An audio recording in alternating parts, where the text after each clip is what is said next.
4:30 ഈ പരിപാടിയുടെ പ്രായോജകർ റീഗൽ തുള്ളിനിരത്തിന്റെ നിർമ്മാതാക്കൾ സതേൺ ഇന്ത്യ. ഇപ്പോൾ കഥാപ്രസംഗം കേൾക്കാം. കാഥിയൻ ശ്രീ വി സാംബശിവൻ. കഥ ജലസേചനം. സൂര്യമഹോന്നത വിഗ്രഹനായ ആ നീലാംബരധാരി ബലഭത്തിലാണ് കലപ്പയും ചുമല്ലേന്തി ശിരസ് ഉയർത്തിപ്പിടിച്ച് ഒരു കർഷക രാജാവിനെ പോലെ അമ്പാടിയിലേക്ക് കടന്നു ചെല്ലുന്നു.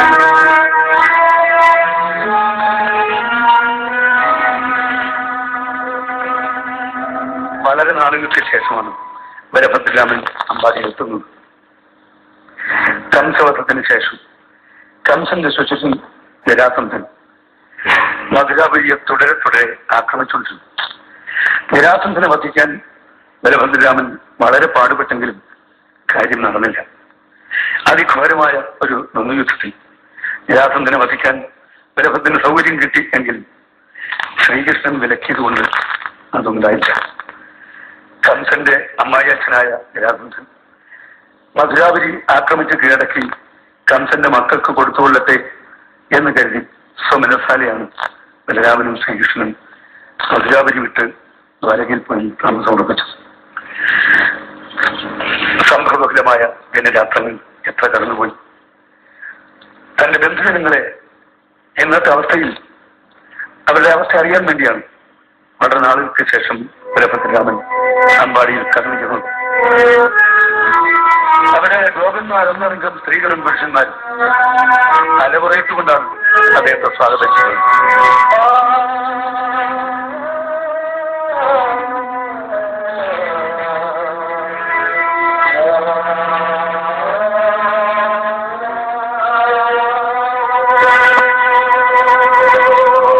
ഭദ്ര ഭദ്ര രാമഭദ്ര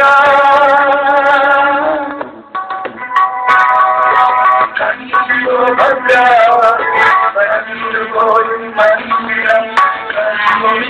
മാത്രമേ ഭദ്ര രാമഭദ്ര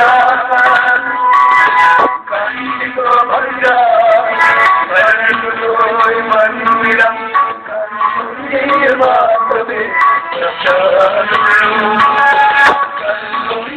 മാത്രമേ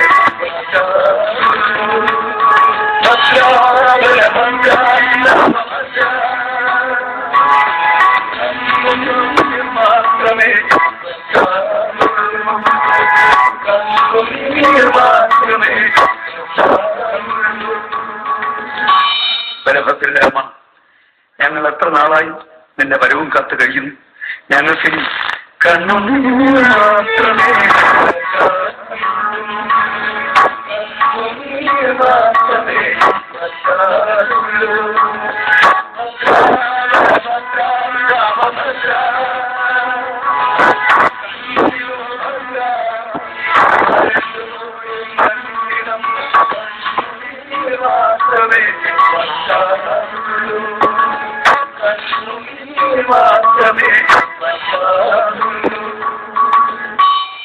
ഞങ്ങൾ അനുഭവിക്കുന്ന ദുരിതങ്ങൾ വല്ലതും നീ അറിയുന്നുണ്ടോ ഭദ്ര?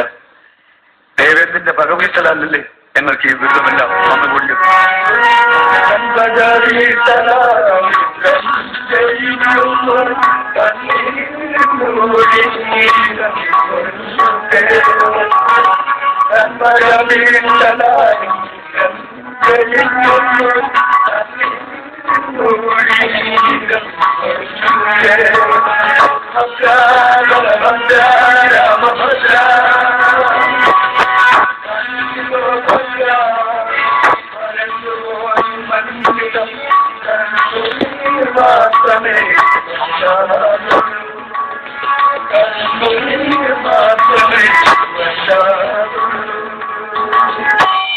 രാമഭദ്ര, എന്തിനും വിചാരിച്ചാലല്ലേ മഴ പെയ്യുകയുള്ളൂ. ഇന്നിന് ഞങ്ങളോട് തീരാത്ത പകയുണ്ട്. ഇന്ദ്രൻ ഇത്ര പക തോന്നാൻ സത്യത്തിൽ ഞങ്ങളൊരു തെറ്റും ചെയ്തിട്ടില്ല. ഒരു തെറ്റ് ചെയ്തു, അത് കൃഷ്ണന്റെ വാക്ക് കേട്ടിട്ടാണ്. ഞങ്ങൾ ഒന്നും ഇന്ദ്രനെ പൂജിച്ചവരാണ്. സോമരസം പിരിഞ്ഞരിച്ച് തൈരും ചേർത്ത് നിവേദ്യമുണ്ടാക്കി വെച്ച് ഞങ്ങൾ എന്തെങ്കിലും വായുവിനെയും വിളിച്ചു പ്രാർത്ഥിച്ചവരാണ്. ഇന്ദ്രവായുക്കളെ സോമം ഇതാ വരിക ചോറുമായി. ഇന്ദ്രവായുക്കളെ സോമം ഇതാ വരിക ചോറുമായി. കാത്തിരിക്കുകയാണല്ലോ സോമമേരുതു നിങ്ങളെ. കാത്തിരിക്കുകയാണല്ലോ സോമമേരുതു നിങ്ങളെ. ഇമ്മന്നിൽ നിന്നുതാൻ വെണ്ണിൽ നിന്നുതാൻ വാരി നിന്നുതാൻ. ഇമ്മന്നിൽ നിന്നുതാൻ വെണ്ണിൽ നിന്നുതാൻ വാരി നിന്നുതാൻ. ഇരക്കുന്നു നമുക്കിന്തൽ കത്തിച്ചേകണമേ ധനം. ഇരക്കുന്നു നമുക്കിന്തൽ കത്തിച്ചേകണമേ ധനം. സാധിക്കാൻ എത്ര കീർത്തനം പാടി പ്രാർത്ഥിച്ചവരാണ് ഞങ്ങൾ.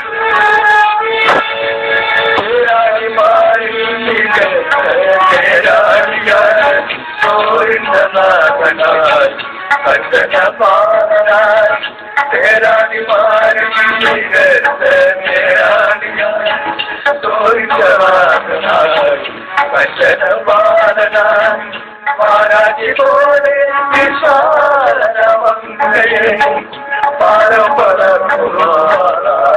പാരമ്പരയും പാരാജിപോലെ സാരണമങ്ങയെ പാരമ്പരയും തേരാടിമാരിയാ ചോരിനാഥനായി കണ്ടനപാലനായി പാരാജിപോലെ സാരണമങ്ങയെ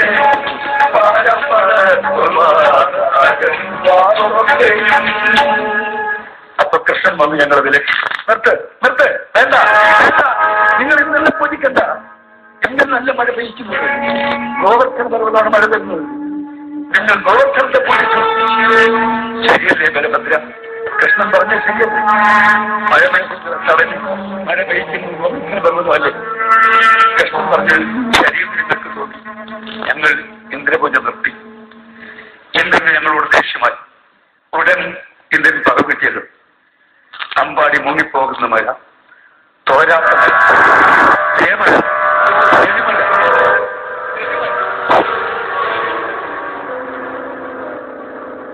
അന്ന് കൃഷ്ണൻ തന്നെ ഞങ്ങളെ രക്ഷിച്ചു. കൃഷ്ണൻ ഒരു കുട നിവർത്തിപ്പിടിച്ചു തന്നു, ഗോവർദ്ധനം എന്ന കുട. അങ്ങനെ ഇന്ദ്രൻ തോറ്റു, കൃഷ്ണനെ കീഴടങ്ങി. ഗോപന്മാരുടെ ഇന്ദ്രനായി കൃഷ്ണനെ ഇന്ദ്രൻ അംഗീകരിച്ചു. അങ്ങനെ കൃഷ്ണന് ഗോവിന്ദൻ എന്ന പേരും കിട്ടി. രാമഭദ്ര ഇപ്പോഴിതാ ഇന്ദ്രന്റെ രണ്ടാമത്തെ പകവീട്ടൽ. ഒരു തുള്ളി മഴ പോലും ഞങ്ങൾക്ക് തരില്ല. ഭദ്ര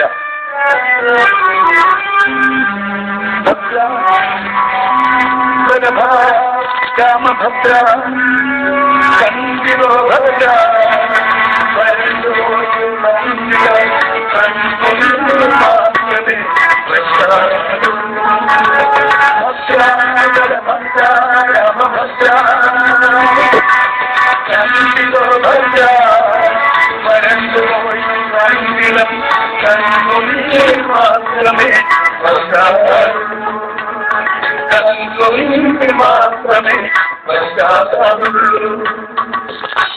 കുളങ്ങളും കിണറുകളും എല്ലാം വറ്റി വരണ്ടു. ഭൂമി വരണ്ടുകൊണ്ട് പാവിളർന്ന് കിടക്കുന്നു. ഒരു തുള്ളി ദാഹജലത്തിന് വേണ്ടി നാവ് നീട്ടി കിടക്കുന്നു. വൃക്ഷങ്ങളും സസ്യങ്ങളും എല്ലാം ഉണങ്ങിക്കരിഞ്ഞു. രാമഭദ്ര ചുറ്റുമൊന്ന് കണ്ണോടി. കൊല്ലുന്ന ചോരാ മാമരം പുല്ലിന്റെ കാര്യം കൊല്ലുന്ന ചോരാ മാമരം പുല്ലിന്റെ കാര്യം ഗോവർദ്ധനാധികൻ കൂടി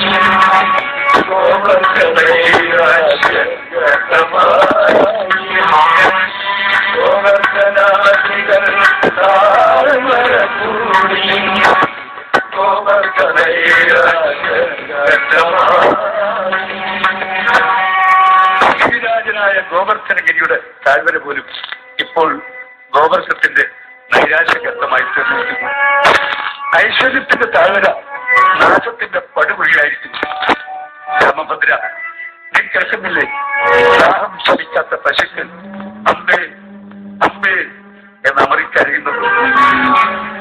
കൃഷിക്കൂട്ടം ചിലക്ക് ചിറകടിച്ച് അലകലും എല്ലാത്തിനെയും പോറ്റുന്നവരാണ് ദൈവങ്ങൾ, കാരുണ്യക്കടലായ ദൈവങ്ങൾ.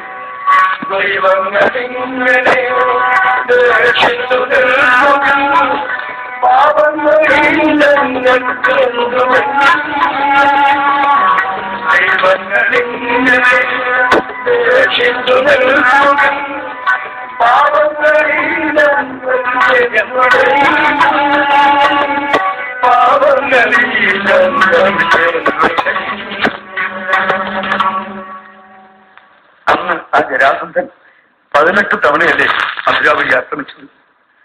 ആ യുദ്ധത്തിൽ അമ്പാടിയുടെ സാമ്പത്തിക ശേഷിയെല്ലാം ക്ഷയിച്ച് നശിച്ചു. അന്ന് ബലഭദ്ര, നീയും കൃഷ്ണനും കൂടി ഗോമന്തക പർവ്വതത്തിൽ പോയി രത്നഗർഭയായ ആ പർവ്വതത്തിൽ നിന്ന് രത്നങ്ങൾ കൊണ്ടുവന്നു ഞങ്ങൾക്ക് വിതരണം ചെയ്തു. അത് കഴിഞ്ഞ് ആ സകാല ഗോപാലിനെ ആക്രമിച്ചു. അവന്റെ പെണ്ണും പണവും എല്ലാം കൊണ്ടുവന്നു ഞങ്ങൾക്ക് നിങ്ങൾ വിതരണം ചെയ്തു. ഞങ്ങളുടെ ബന്ധപ്പാടൊക്കെ അന്ന് അവസാനിപ്പിച്ചു. അതൊന്നും മറന്നിട്ടല്ല ബലഭദ്ര ഞങ്ങൾ ഈ ആവലാതിയുമായി നിന്നെ ശല്യപ്പെടുത്തുന്നു. ഭദ്ര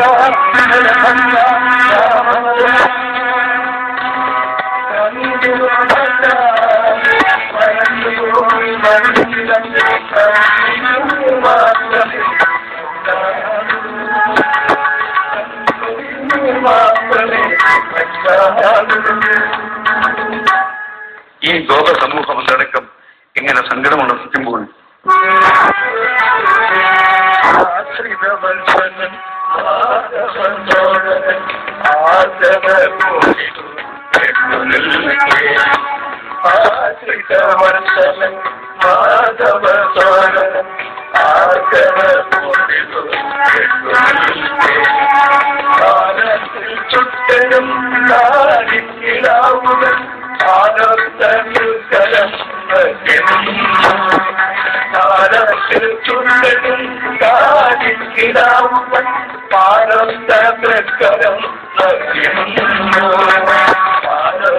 ചുട്ടരും തെറ്റിച്ചുട്ടിയുള്ളൊരു പശുക്കിടാവും അദ്ദേഹത്തിന്റെ കെട്ടണ്ടയിൽ നക്കി തുടച്ചു നിർത്തുന്നു. ചുട്ടരും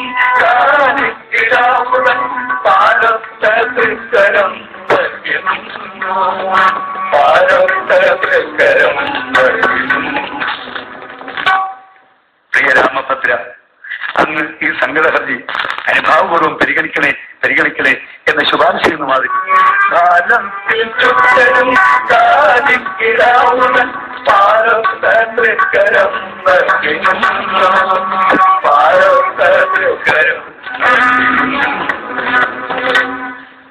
ബലഭദ്രന്റെ ശരീരത്തിന് നല്ല വെള്ള നിറമാണ്. വെളുത്ത ശരീരം കണ്ടപ്പോൾ നെറ്റിച്ചുട്ടിയുള്ള ആ കാലിക്കിടാവിന് തോന്നിക്കാണും അത് പാലാണെന്ന്. അതുകൊണ്ടുമാകാം ആ പശുക്കുട്ടി ഭാരത ആ തൃക്കരം ആക്കി തുടച്ചു നിന്നത്.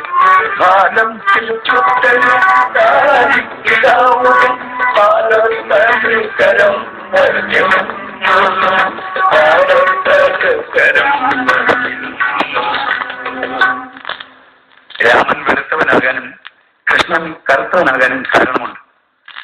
രണ്ടുപേരും വിഷ്ണുവിന്റെ അവതാരങ്ങളാണ്.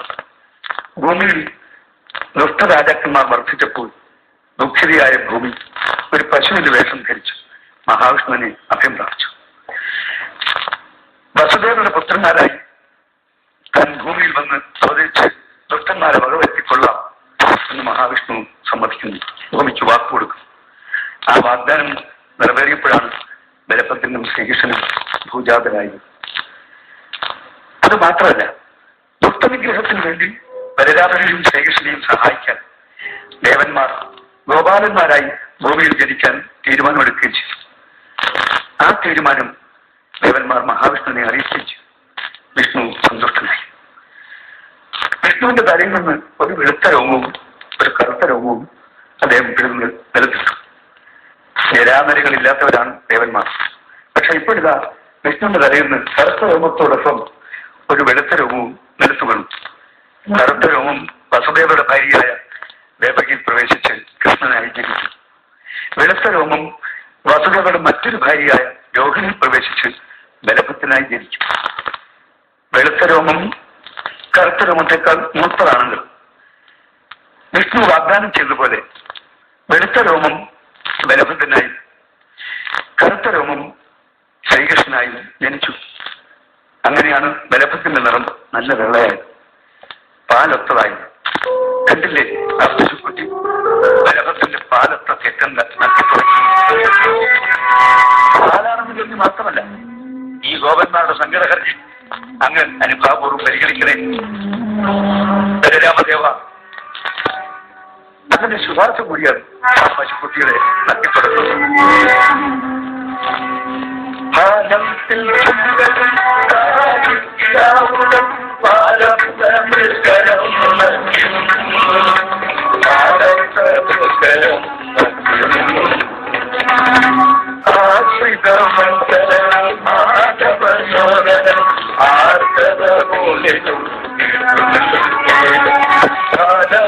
സുന്ദരം കാലിക്കിടാവുന്ന പാലം ചന്ദ്രകരം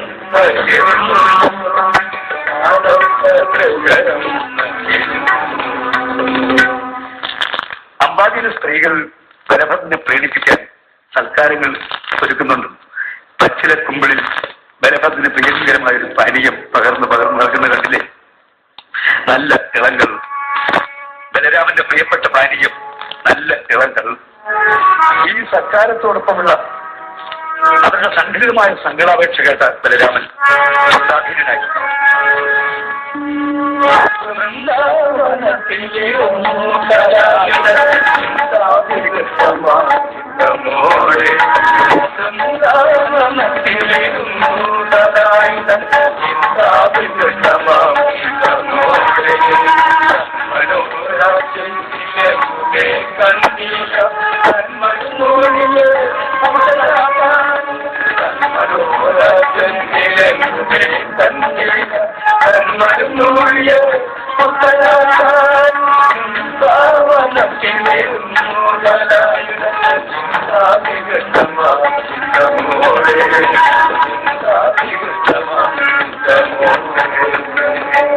എത്ര ചിന്തിച്ചിട്ടും തന്മനോരാജ്യം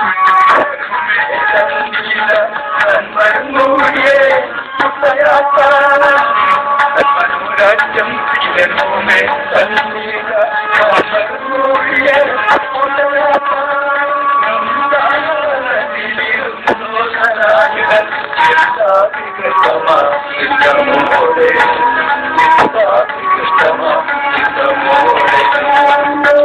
അതിഭീകരമായ വരൾച്ച ബാധിച്ച അമ്പാടിയെ രക്ഷിക്കാൻ ഒരു വഴിയും തോന്നുന്നില്ല. ഈ സമയത്ത് അദ്ദേഹത്തിന് ലഭിക്കുന്ന ആ സത്കാരം പച്ചില കുമ്പിളിൽ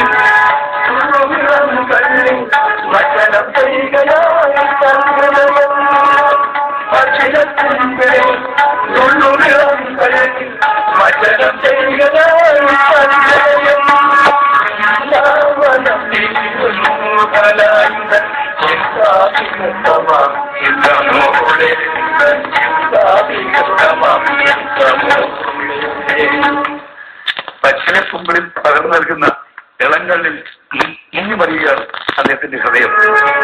പച്ചില കുമ്പിളിൽ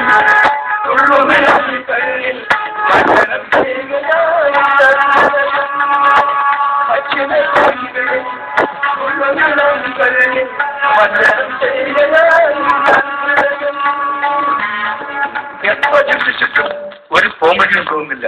തന്മനോരാജ്യം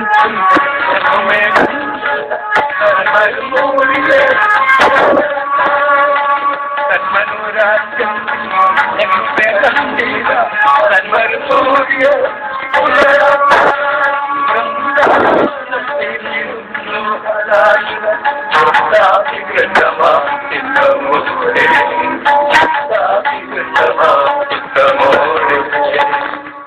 അദ്ദേഹത്തിന്റെ ആലോചന മുഴുകും തോറും ആ പച്ചിലക്കുമ്പിളിൽ തുരുതിരെ നിറയ്ക്കുന്നു. അത് തുരുതിരെ ഒഴിഞ്ഞുകൊണ്ടിരിക്കുന്നു.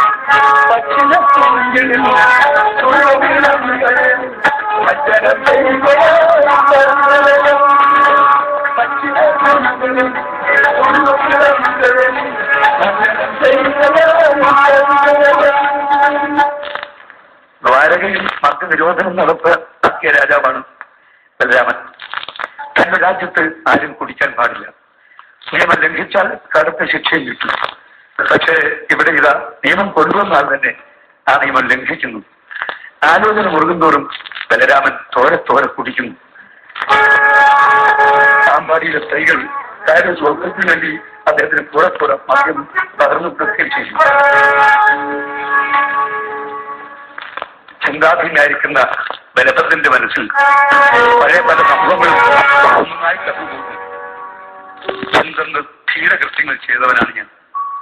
ദുസ്സാധ്യമായത് പലതും ചിത്തസാധ്യമാക്കിയിട്ടുണ്ട്. മുമ്പ് മധുരാപതി വിട്ട് ദ്വാരകയിലെത്തുമ്പോൾ ദ്വാരക കാട് പിടിച്ചു കിടന്ന ഒരു ദ്വീപായിരുന്നു. കുശസ്ഥലി എന്നായിരുന്നു ദ്വാരകയുടെ അന്നത്തെ പേർ. കുശസ്ഥലിയിലെ രാജാവായിരുന്ന രേവതകൻ സ്ഥാപിച്ചതാണ് ഈ ദ്വീപനഗരം. കാലം കഴിഞ്ഞപ്പോൾ കുശസ്ഥലി കടലെടുത്തു. എന്ന് വളരെ കാലം കാട് പിടിച്ചു കിടന്നു. കൃഷ്ണനും ബലരാമനും കൂടിയാണ് കാട് തെളിച്ച് ഇതൊരു നഗരമായി പണികഴിപ്പിച്ചത്. വിശ്വകർമാവും മയനെ കൊണ്ടാണ് നഗരം പണിയിപ്പിച്ചത്. കുശസ്ഥലിച്ച് ദ്വാരക എന്ന് പേര് വിട്ടു. രേവതകന്റെ മകൾ രേവതിയെ ബലഭദ്രാമൻ വിവാഹം കഴിച്ചു. ഇതൊക്കെ പ്രായവും പക്വതയും വന്ന് പിന്നെ നടന്ന കാര്യങ്ങളാണ്. വളരെ ചെറുപ്പത്തിൽ തന്നെ എന്തെന്ത് പരാക്രമങ്ങൾ കാട്ടിയവനാണ് ഞാൻ. കൃഷ്ണൻ കംസനെ കൊന്നപ്പോൾ കംസന്റെ 8 സഹോദരന്മാർ കൃഷ്ണനെ കൊല്ലാൻ ആഞ്ഞെടുത്തു. ആ 8 പേരെയും ഒറ്റയ്ക്ക് ഇരുമ്പനത്തേക്ക് മടിച്ചു കൊന്നതാണ്. കൃഷ്ണനും ബലഭദ്രനും ശാന്തിവി മഹർഷിയുടെ ആശ്രമത്തിലാണല്ലോ ഗുരുകുല വിദ്യാഭ്യാസം നടത്തിയത്. വിദ്യാഭ്യാസം പൂർത്തിയായപ്പോൾ ഗുരുദക്ഷിണ ഒരു പ്രശ്നമായി.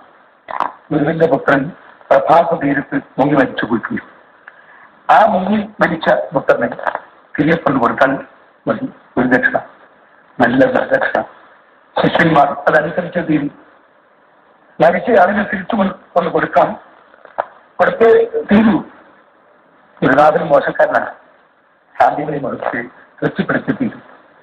ശിഷ്യന്മാർ രണ്ടുപേരും കൂടി പോയി വരുണനെ കണ്ടു. വരുണൻ പറഞ്ഞു, പഞ്ചജനൻ എന്ന ശംഖാദിയിലുള്ളൊരു അപ്പനാണ് നിങ്ങളുടെ ഗുരുപുത്രനിരിക്കുന്നത്. അല്ലെ ആ പഞ്ചജനെ തേടി രണ്ടുപേരും കൂടി പാതാളത്തിലേക്ക്. പഞ്ചജൻ എന്ന ശംഖിനകത്ത് കടന്നു അന്വേഷിച്ചു. ഗുരുപുത്രൻ ഇല്ല. അവസാനം ആ പഞ്ചജനെ കൊന്നു. രണ്ടുപേരും കൂടി പഞ്ചജനെ ശരിപ്പെടുത്തി ശംഖ് എടുത്തുകൊണ്ട് പോന്നു. കൃഷ്ണൻ ആ ശംഖ് എടുത്തൂടി. ആ ശംഖാണ് പാഞ്ചജന്യം. പഞ്ചജനിൽ നിന്ന് കിട്ടിയ ശംഖായതുകൊണ്ട് പാഞ്ചജന്യം.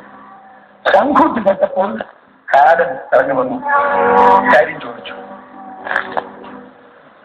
ഒരു പുത്രനെ കിട്ടണം, ഞാന് ഒരു പുത്രനെ തിരിച്ചു കിട്ടണം. ശരി, അങ്ങനെ ആകട്ടെ. നിങ്ങളുടെ ഗുരുപുത്രനെ ഞാൻ തിരിച്ചു നോക്കുന്നു.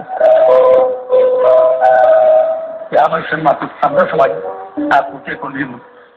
ഒരു രക്ഷയായി വെക്കുകയും ചെയ്തു. ഒരു തൃപ്തിയായി ഒരു ശിഷ്യന്മാരെ അനുഗ്രഹിച്ച് അയച്ചു. ഇങ്ങനെ എത്ര സംഭവങ്ങൾ. കൗരവരും പാണ്ഡവരും തമ്മിലുണ്ടായ കുരുക്ഷേത്രത്തിൽ ബലഭദ്രന് അശേഷം താല്പര്യമില്ലായിരുന്നു. ഭീമനെ യഥായുദ്ധം പഠിപ്പിച്ച ഗുരുനാഥനാണ് താൻ. എന്നിട്ടും ബലഭദ്രൻ നിഷ്പക്ഷനായി. കാരണം കൃഷ്ണൻ അർജുനന്റെ പേരാളിയായതാണ്. താൻ ഒന്നിനും പങ്കില്ല എന്ന് കരുതി ബലഭദ്രൻ തീർത്ഥയാത്ര പോയതാണ്. പോയ പോക്കിൽ നൈമിഷിക അരണ്യത്ത് വെച്ച് ഒരു സൂതനെ കണ്ടു. കുറെ അധികം മുനിമാരെ ചുറ്റുവരുത്തി പുരാണ കഥ പറഞ്ഞ് കേൾപ്പിക്കുന്ന ഒരു സൂതൻ, ഒരു കഥാകാലക്ഷേപക്കാരനായ സൂതൻ. ബലഭദ്രനെ കണ്ടിട്ട് ഈ സൂതൻ എതിർത്തില്ല, ആദരിച്ചില്ല. ബലഭദ്രനെ സഹിച്ചില്ല. ക്ഷിപ്രകോപിയായ ബലഭദ്രൻ സൂതന്റെ കഴുത്ത് വെച്ച് നിലപ്പിച്ചു. കഥ കേട്ടിരുന്ന മുനിമാർ ബലഭദ്രനെ അപലപിച്ചു. ബലഭദ്രന് പശ്ചാത്താപം തോന്നി. ആ സൂതന്റെ മൃതദേഹത്തിൽ നിന്നും സർവശാസ്ത്ര പുരാണ പാരംഗതനായ ഒരാളെ ജീവിച്ചുകൊള്ളാം എന്ന് വാക്കുകൊടുത്തു. അങ്ങനെ ഒരാളെ ജനിപ്പിക്കുകയും ചെയ്തു. എന്തെല്ലാം അത്ഭുതങ്ങൾ ചെയ്തവനാണ് ഞാൻ. നൈമിഷികാരണ്യത്തിൽ മുനിമാരെ ശല്യം ചെയ്യുന്ന ഒരു രാക്ഷസൻ ഉണ്ടായിരുന്നു, മെല്ലൊല്. ആ രാക്ഷസന് തന്റെ ഹലായുധം പ്രയോഗിച്ച് ഭഗവത്താണ്. ഇങ്ങനെ എന്തെല്ലാം അമ്പാടിയിലെ സ്ത്രീകൾ കാര്യസാധ്യത്തിന് വേണ്ടി അദ്ദേഹത്തിന് കൂടെ കൂടെ മദ്യം പകർന്നു കൊടുക്കുന്നു.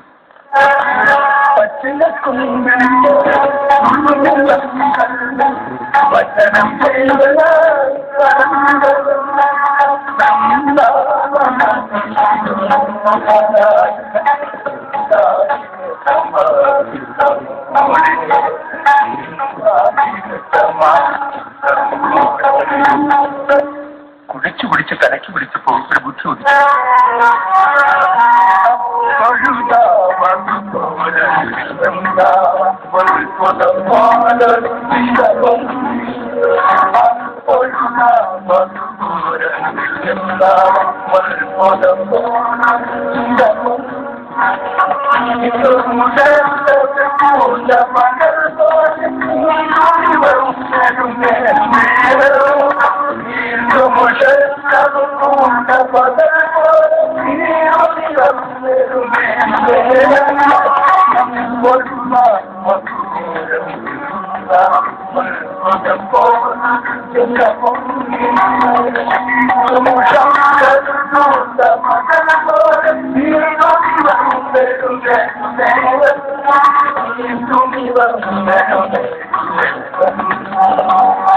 മദ്യം പകർന്നു വയ്ക്കുമ്പോൾ ഇവരെ പൊങ്കി വരും. ഇവിടെ ബലഭത്തിന്റെ ഉള്ളിൽ മദ്യം പകർന്ന് പള്ളം നിറഞ്ഞപ്പോൾ കള്ളിന്റെ ബുദ്ഭുതം പോലെ നുര പോലെ ഒരു ചിന്താബുദ്ഭുതം പൊന്തി വന്നു അദ്ദേഹത്തിന്റെ മസ്തിഷ്കത്തിൽ. ഔചിത്യമധുരമായ നല്ല ഇളങ്ങളാണ് കവി നമുക്ക് പകർന്നു വന്നിരിക്കുന്നത്.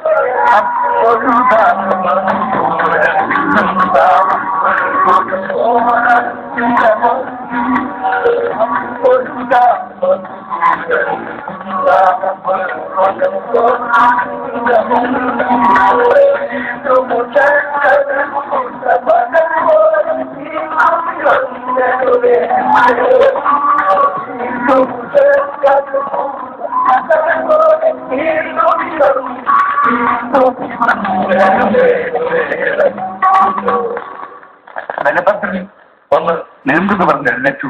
ആ എഴുന്നേൽപ്പ് തന്നെ എത്ര ഭാവഗംഭീരമായിരിക്കുന്നു. സുപ്രഭാതത്തിന്റെ പൊൻകഥം വിടരുന്നത് ഇരുളിന്റെ ഹൃദയത്തിൽ നിന്നാണ്. ഇവിടെ ആശയക്കുഴപ്പത്തിന്റെ കുഴലിൽ നിന്നും തെളിഞ്ഞ ബുദ്ധിയുടെ പൊൻകഥൽ പൊന്തി വരുന്നു.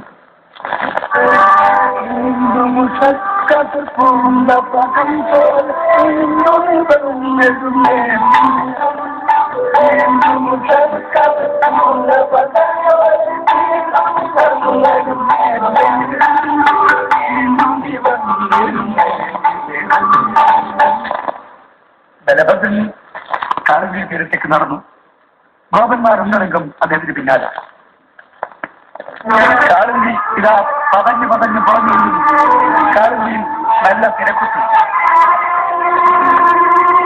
ബലഭദ്രൻ ഹൃദയം നൊന്ത് കാളിന്തിയെ വിളിച്ചു.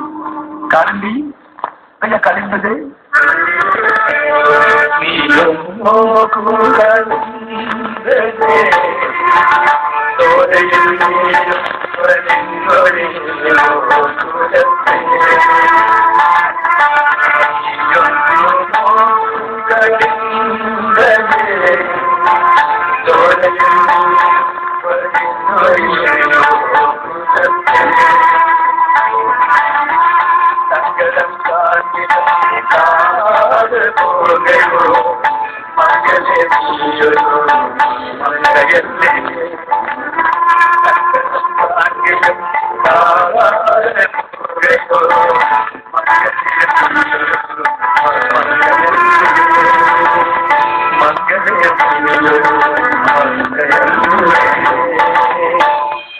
വരൾച്ച ബാധിച്ച അമ്പാടിയുടെ കൊടും ദുരിതങ്ങൾ കലന്തരെ നീ കാണുന്നില്ലേ? ഇവരുടെ വറുതിയും ദുരിതങ്ങളും കണ്ടിട്ട് നിനക്ക് ഒരറിവും തോന്നില്ലേ? സങ്കടം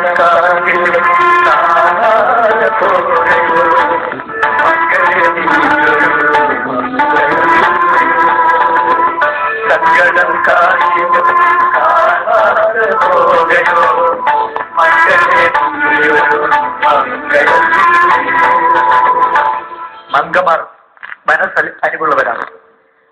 അമ്പാടി വാക്കുകളുടെ സങ്കടം കണ്ടിട്ടും നിന്റെ മനസ്സ് അലിയാത്തതുണ്ട്. എല്ലും തോലും തിരിഞ്ഞ് ഞങ്ങളുടെ ഗോകുലത്തെ കാളിന്തി ഈ ഒന്ന് തിരിഞ്ഞു നോക്കിക്കളയും.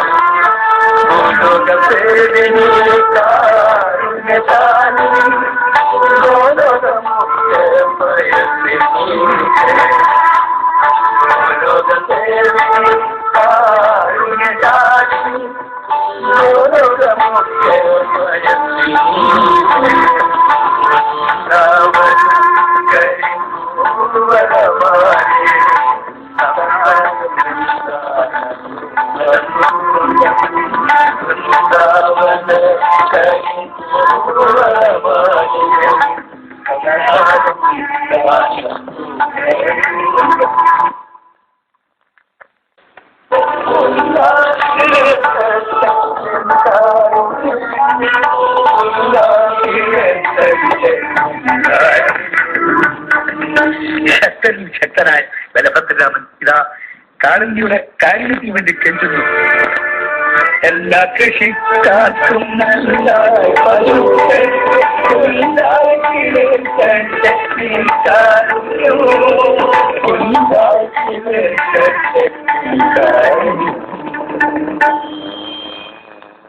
കാളിന്തിക്ക് അഹങ്കാരം തോന്നിക്കാണുന്നതല്ല, കാളിന്തി അഹങ്കരിച്ചു.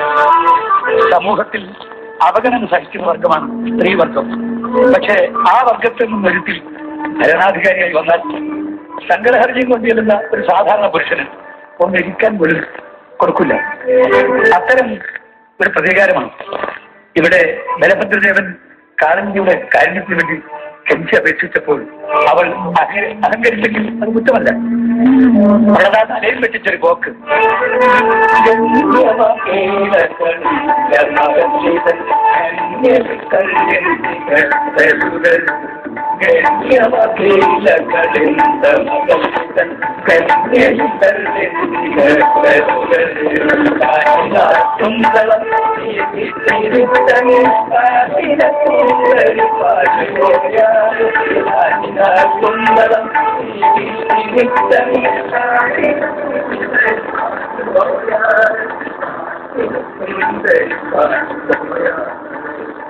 ബലഭദ്രനെ പരിഹസിക്കുന്ന മട്ടിൽ മുടിയും ചുറ്റിയിട്ട് ഒരു കിളിയും ചുറ്റ് ആ മനസ്സുണ്ടരി മുമ്പോട്ടൊരു പോക്ക്.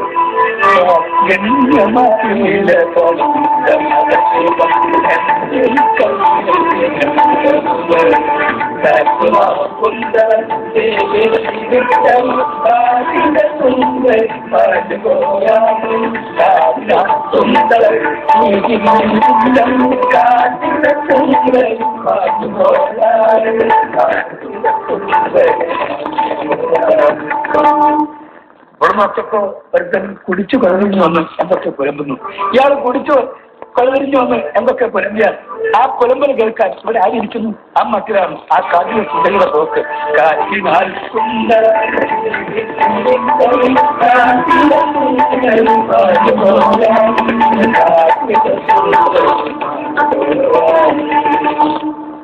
ഈ കാളിന്തി മനസ്സലിവ് ഇല്ലാത്തവളല്ല.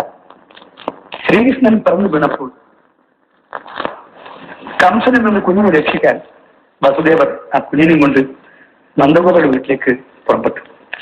യശോദയുടെ അടുത്തുകൊണ്ട് കിടന്നു. ആ രാത്രി തകർത്ത പെരുമഴയായിരുന്നു. അന്ന് ഈ കാളിന്തി കരകുത്തി പാഞ്ഞൊഴുകിയാൽ അപ്പോൾ വസുദേവരെ അപേക്ഷിച്ച് വഴങ്ങി കാളിന്തി വഴിമാറിക്കൊടുത്തത്. ഇപ്പോഴിതാ ബലഭദ്രന്റെ സങ്കടാപേക്ഷ കേട്ടിട്ട്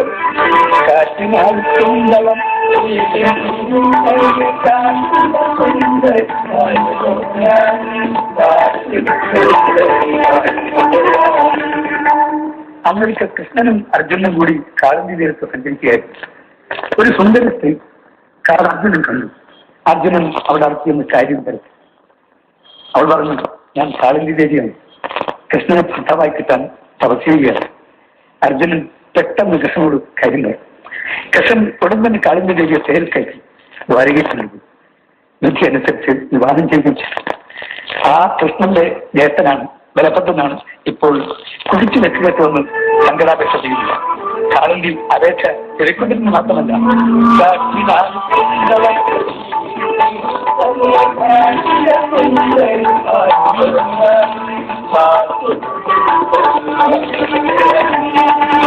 കാളന്തിക്ക് അഹങ്കാരം ഇത്തിരി കൂടുതലാണ്. ഗംഗയുടെ 7 കൈവഴികളിൽ ഒന്നാണല്ലോ കാളന്തി. കാളന്തി ജലം പാനം ചെയ്യുന്നവർക്ക് പാപമോചനമുണ്ടായി. കാളന്തിയെ യമുനയെന്നും വിളിച്ചു. യമുനാജലം കറുത്തതാണ്. യമുനാജലം കറുത്തത് യമുനയുടെ കുറ്റമൊന്നുമല്ല.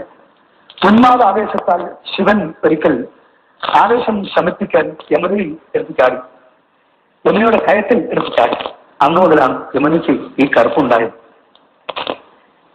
അപ്പോൾ ഈ കറുപ്പിന്റെ കാരണം അന്വേഷിച്ചാലും അവർക്ക് അംഗീകരിക്കാൻ വായുണ്ട്. പരാശര മഹർഷി മത്സ്യകംസയെ പ്രാപിച്ചത് വ്യാസൻ പിറന്നതും കാളന്തിയുടെ ഒരു ദ്വീപിലാണ്. മാത്രമല്ല ഭരതൻ കാളന്തി തീരത്ത് വെച്ച് 31 അശ്വമേധം നടത്തുക. എല്ലാത്തിനും വഴി താൻ കടന്ന മഹർഷിയുടെ മകളാണ്, സൂര്യന്റെ പുത്രിയാണ് എന്നും കേൾക്കുന്നുണ്ട്. അങ്ങനെ താൻ സൂര്യദൈവമാണ്. സൂര്യതയ്ക്ക് അഹങ്കാരം തോന്നും. പ്രപഞ്ചം നിലനിർത്തുന്നയാളാണ് സൂര്യൻ. ആ സൂര്യന്റെ പുത്രിയാണ് താൻ. കാളന്തിക്ക് അഹങ്കാരം തോന്നിയ കുറ്റമല്ല.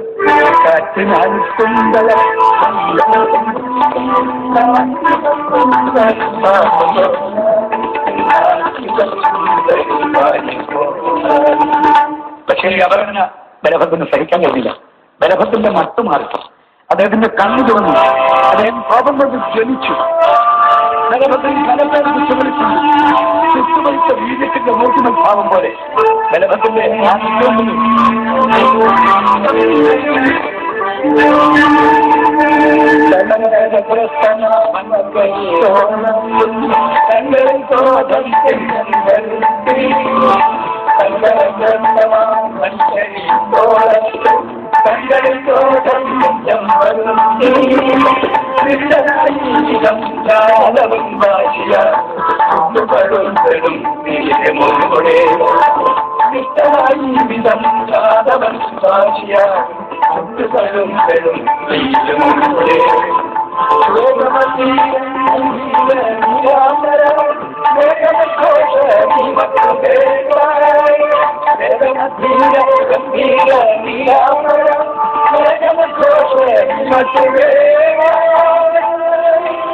കണ്ണുകളിൽ ക്രോധാവേശത്തിന്റെ ചെമ്പൻ, തോളത്ത് അനായുധം.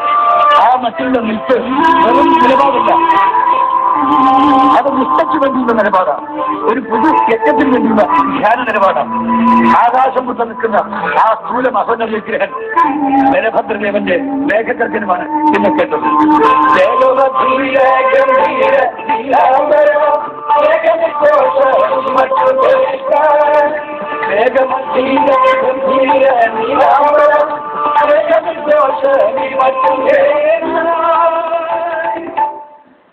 ബലഭദ്രൻ നീലാംബരധാരിയാണ്.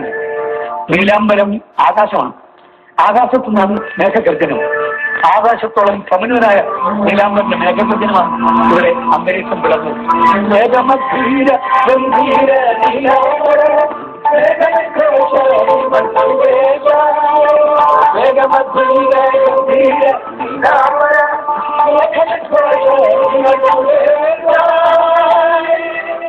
ധിക്കാരിയായ കരിങ്കല്ലിൽ കാളന്തി നിന്നെ വിട്ടയച്ചില്ല.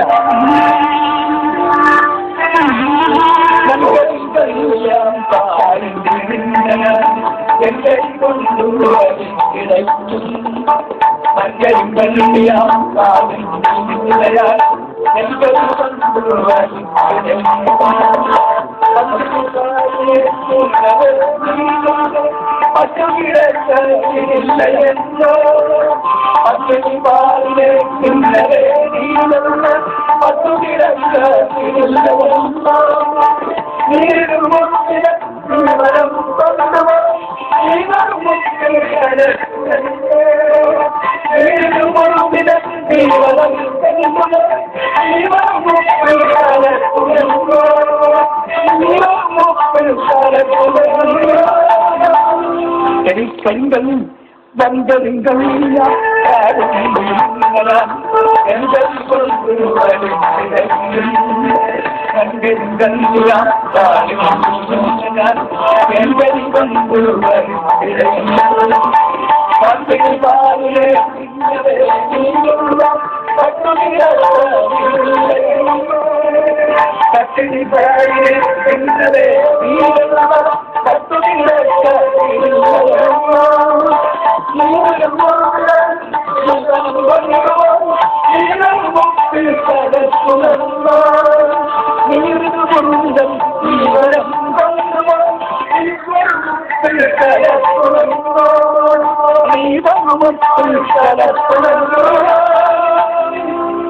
ചുട്ടുനീറുന്ന ഭൂമിയുടെ ജീവനം ഈ കരിങ്കല്ലിൽ കാളിങ്കിൽ നീ കൊണ്ടുപോയി വെറും വെള്ളത്തിൽ കരയ്ക്ക് കഴിയുന്നതാണ് ഭാവം.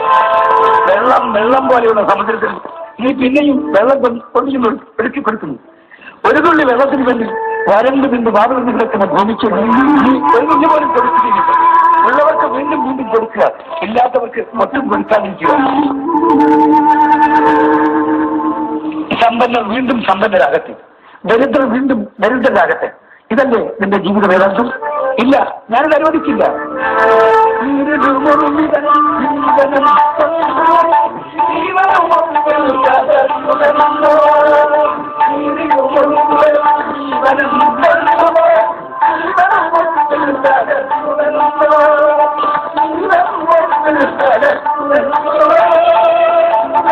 ഇല്ല, കാര്യം ഇതിനെ ഞാൻ വിട്ടയക്കില്ല.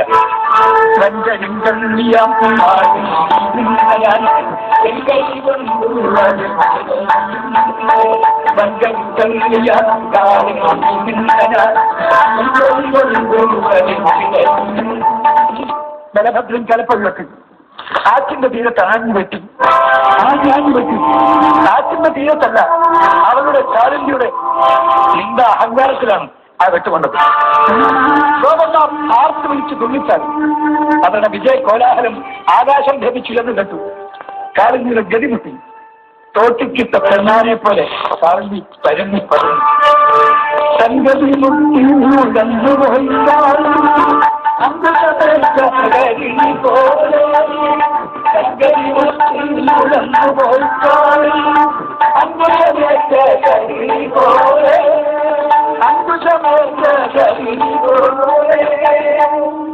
ഗോപന്മാരുടെ വിജയാഹ്ലാദ കോലാഹലം കേട്ട് ഗോവർദ്ധന പർവ്വതം കൊടിമുടികൾ ഉയർത്തി എത്തിനോക്കി.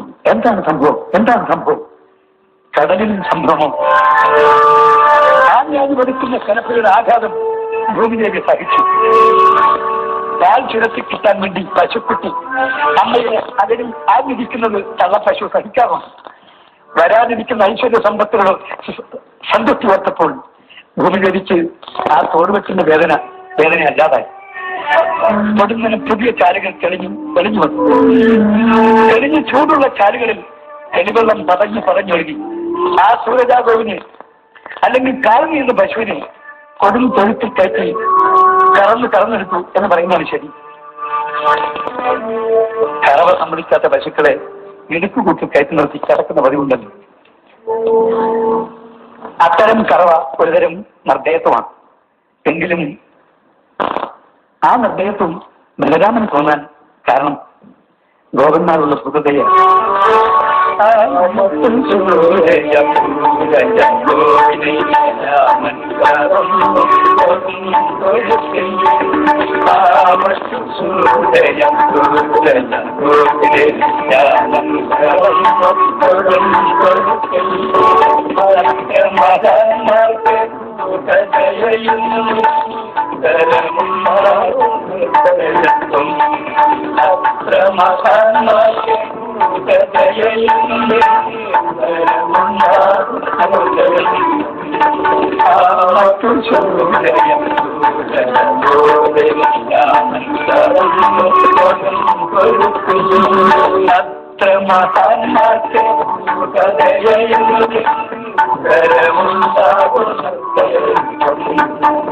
ദയാശൂന്യമായ ഈ കറവ നടന്നപ്പോൾ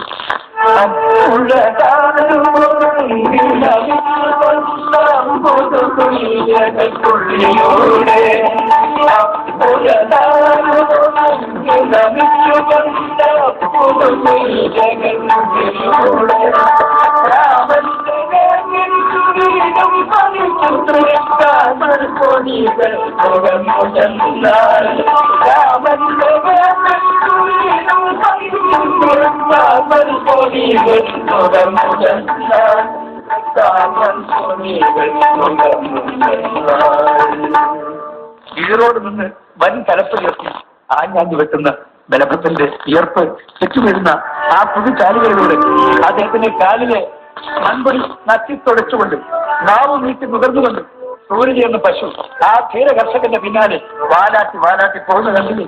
കണ്ടാൽ പഠിക്കാത്തവർ കൊണ്ടാൽ പഠിക്കും.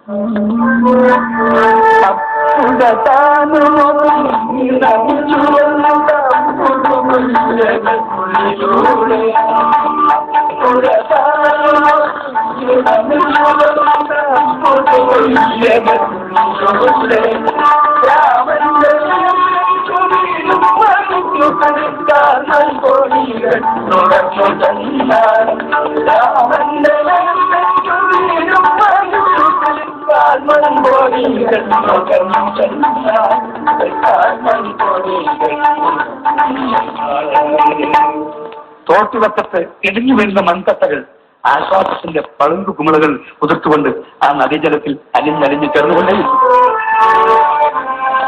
യമനിയുടെ നദീജലം ആ വിശാല ഭൂമിയിൽ എന്നും ഐശ്വര്യദേവതയ്ക്ക് നൃത്തം വയ്ക്കാൻ കളം വരച്ചു. ബലരാമൻ തന്റെ അക്ഷര യത്നം തുടർന്നപ്പോൾ കാളന്തിയാക്കിന് ശാസ്ത്രോപശാഖകളുണ്ടായി. ആ നദീശാഖാ തീരങ്ങളിലെല്ലാം എന്ത് അത്ഭുതകരമായ മാറ്റമാണ് സംഭവിച്ചിരിക്കുന്നത്.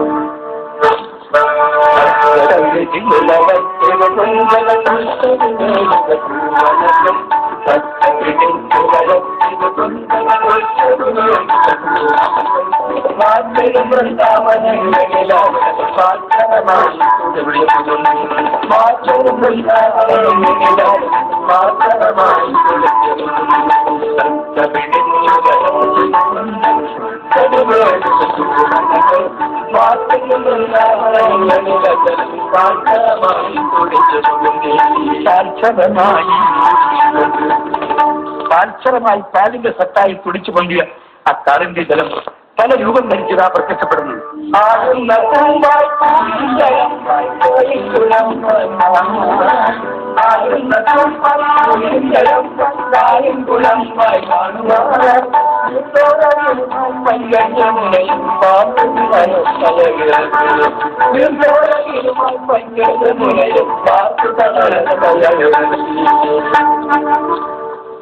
എല്ലും ദൂരമായി കിടന്ന പശുക്കളുടെ രൂപം മാറിയിരിക്കുന്നു.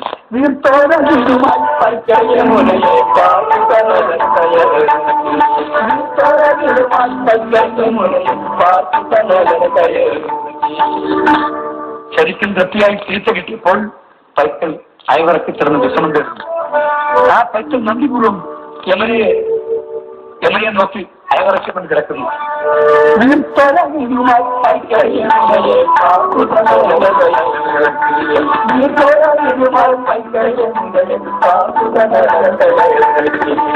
അത് മാത്രമല്ല, ആ തുകരപാലത്തിൽ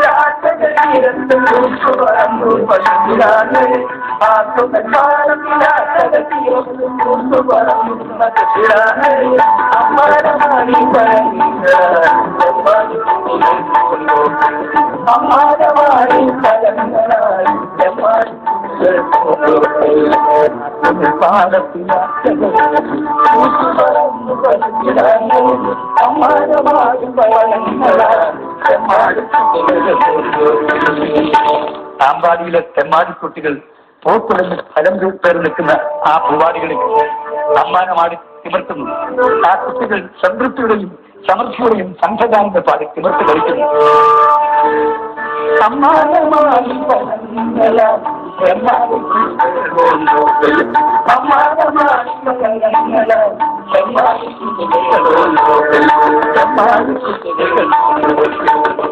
സംതൃപ്തിയുടെയും സമൃദ്ധിയുടെയും സംഘഗാനങ്ങൾ പാടി തിമിർത്ത് കളിക്കുന്ന ആ കുട്ടികൾ പൂന്തോട്ടത്തിൽ നിന്ന് പറിച്ചെടുത്ത തേൻകനികൾ ഇട്ട് അമ്മാനമാടിക്കൊണ്ട് തുള്ളിച്ചാടുന്നു.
ഈ കുട്ടികളോടൊപ്പം അമ്മാനമാടാൻ അമ്പാടി സ്ത്രീകൾ അണിഞ്ഞിരുന്നു വരുന്നു.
അമ്പാടി സ്ത്രീകളും തെമ്മാടി കുട്ടികളും ഒന്നിച്ചു പാടി കൊളികളിയ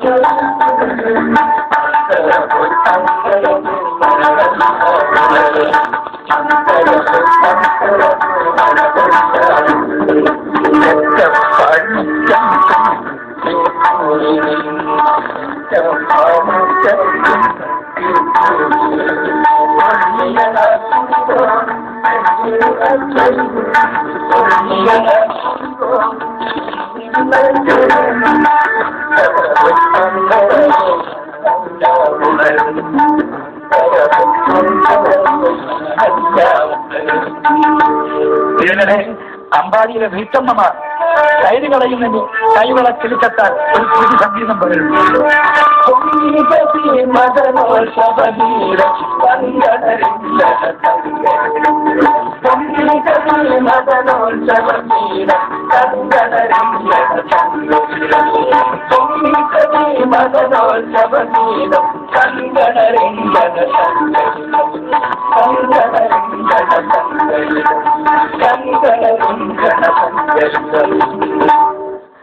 അപ്പോൾ കലത്തയന്റെ കൈകൾക്ക് മാത്രമേ ഐശ്വര്യവും ശ്രേയസ്സും കൈവരുത്താനാവൂ. ചെങ്കോലും കിരീടവും ചൂടി സിംഹാസനത്തിൽ അങ്ങനെ തെളിഞ്ഞിരുന്നാൽ നാട്ടിന് നന്മ കൈവരുത്താൻ സാധ്യമല്ല. ബലരാമദേവൻ എത്ര തിരിഞ്ഞപേക്ഷിച്ചിട്ടും പ്രാർത്ഥിച്ചിട്ടും അഹങ്കാരിയായ കാളന്തി അദ്ദേഹത്തെ പരിഹരിച്ചുകൊണ്ട് പോവുകയായിരുന്നു. പക്ഷേ കലത്തെടുത്ത് അന്നിരുന്നപ്പോൾ കാലിഗിരി ജലസേചനം ചെയ്തപ്പോൾ കാലിഗിരി ജലസേചനം ചെയ്തപ്പോൾ ബലഭദ്രൻ ഐശ്വര്യ സമർപ്പണം കളിത്താമര കിരീടം അമ്പാടിക്ക് അറിയിച്ചു കൊടുക്കുകയായിരുന്നു. കലപ്പയേണ്ടി നിൽക്കുന്ന ആദ്യത്തെ കർഷക രാജാവാണ് ബലരാമൻ. കലപ്പയേണ്ടി നിൽക്കുന്ന ആദ്യത്തെ കർഷക രാജാവാണ് ബലരാമൻ. ആദ്യത്തെ കർഷക രാജാവാൻ ആദ്യത്തെ കർഷക രാജാവാൻ ആദ്യത്തെ കർഷക രാജാവാൻ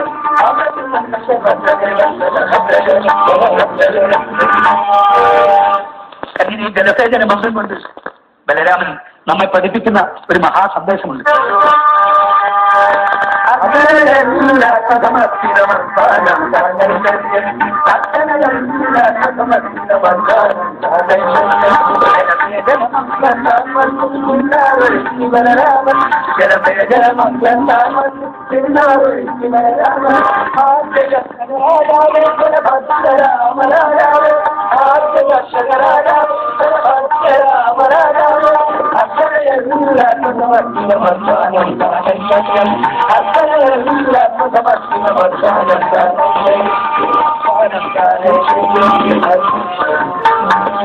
ബലരാമന്റെ ഈ ജീവിത സന്ദേശം ഇന്ന് ലോകത്തെ ഐശ്വര്യ സമൃദ്ധിയിലേക്ക് നയിക്കുന്നു.